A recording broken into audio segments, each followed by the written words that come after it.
Et ce matin, dans la vie en vrai, nous sommes avec Rouban Aman-Bovet. Bonjour. Bonjour Vous Cécile. êtes rédactrice en chef du magazine en ligne maisonappart.com et vous voulez des conseils, voilà, des petits reportages déco, des tutos, l'aménagement de la maison, tout savoir pour que vous ayez une maison confortable et bien organisée. Et ce matin, on vous parle de changer de fournisseur d'énergie. Alors ça, c'est important aussi, mais pourquoi ?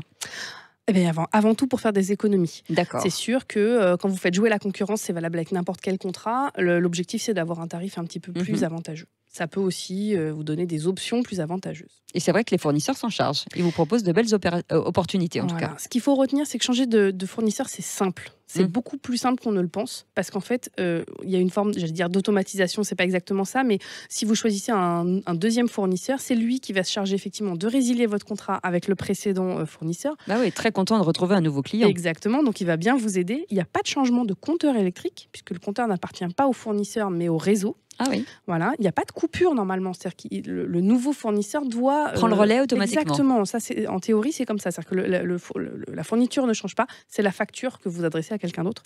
Et ça, forcément, ça facilite la tâche. Et les frais de résiliation ou autre ? Il n'y en a pas. Ah, et quelque chose de très important, c'est que vous n'êtes pas engagé. C'est-à-dire que quand vous signez avec le nouveau fournisseur, vous avez 14 jours pour changer d'avis. Ça, c'est normal.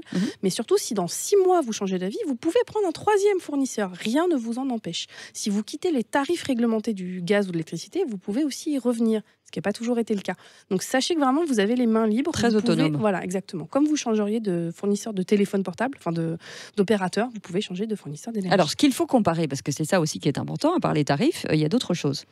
Il y a 2 choses déjà qui composent le tarif. Ouais. Il y a le prix évidemment au kilowattheure, donc voilà, plus vous consommez, plus vous payez. Mais il y a un prix qui est fixe aussi, c'est le prix de l'abonnement. Il ne faut pas négliger ça parce que parfois on va vous proposer un prix du kilowattheure qui va être moins important. Mais le prix de l'abonnement, lui, va être plus élevé. Donc, au final, votre facture à la fin de l'année, ça ne va pas être si intéressant que ça. Donc, essayez de faire une petite simulation, un petit tableau Excel ou quelque chose comme ça, avec votre consommation annuelle, par exemple, ou mensuelle, le prix que vous avez actuellement, le prix qu'on vous propose, et puis vous laissez la machine faire le petit calcul. Et puis, regardez pas que maintenant, anticipez, regardez l'évolution, justement, des tarifs. Tout à fait. Alors, souvent, nous, on l'annonce d'ailleurs sur Maison à part, on dit, voilà, dans 6 mois, il y a probablement une augmentation des tarifs réglementés. Souvent, quand ça se passe, vous avez plein d'autres fournisseurs qui vont vous dire « Ah, bah moi, je vous propose un tarif bloqué pendant 3 ans. » Ça, c'est un tarif bloqué pendant 3 ans, c'est super. C'est-à-dire que ça n'augmentera pas, ça ne baissera pas.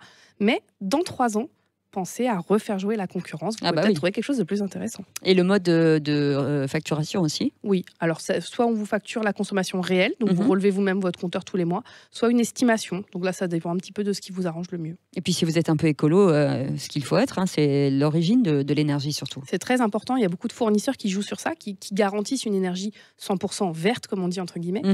Pourquoi pas ? Après, à vous de jouer aussi pour vérifier en fait quelle est l'origine vraiment. Il y a une différence entre les dires et les faits. Donc, assurez-vous bien que si c'est du gaz, c'est bien du biogaz à 100%. Si c'est de l'électricité, ils ont bien, par exemple, des champs de panneaux photovoltaïques, etc. Donc, assurez-vous que c'est pas juste du marketing. Oui, et du commerce. Exactement. Il faut se méfier de quoi, finalement ? Comme partout, en fait, des offres trop alléchantes. On vous promet un tarif qui sera bloqué à jamais, ça, c'est pas possible. Donc, vraiment, méfiez-vous de ça. Ou encore une fois, un prix du kilowattheure qui va être très bas. C'est que peut-être l'abonnement est cher. Voilà, méfiez-vous. L'autre chose un petit peu importante, c'est qu'il y a beaucoup de fournisseurs qui vous proposent de l'électricité et du gaz. Oui. Parfois, c'est des offres duo, j'allais dire. C'est pas toujours avantageux. D'accord. Il faut vraiment se poser la question de se dire, faire 2 calculs, le calcul pour l'électricité, le calcul pour le gaz. Est-ce que vraiment je suis gagnant sur les 2 plans ? Et qu'en est-il de l'humain là-dedans ? Parce que c'est vrai que quand on s'abonne sur Internet, on n'a parfois pas de service client. On n'a parfois pas de service client, c'est important. C'est vraiment pareil que pour l'opérateur téléphonique. Vous avez un problème. C'est quand vous avez un problème que vous savez si le service client est bon. Au secours. Voilà, exactement. Donc, n'hésitez pas à aller voir les avis sur Internet, comme vous feriez pour acheter n'importe quoi d'autre finalement.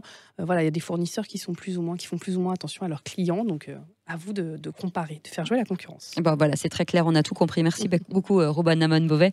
Vous êtes rédactrice en chef du magazine en ligne maisonappart.com. Mais ces conseils, bien sûr, si vous voulez les réécouter, c'est sudradio.fr. Ou bien sûr, elles sont disponibles sur le site. Et d'autres conseils pour la maison et pour votre confort à la maison. Restez avec nous, on revient dans un instant.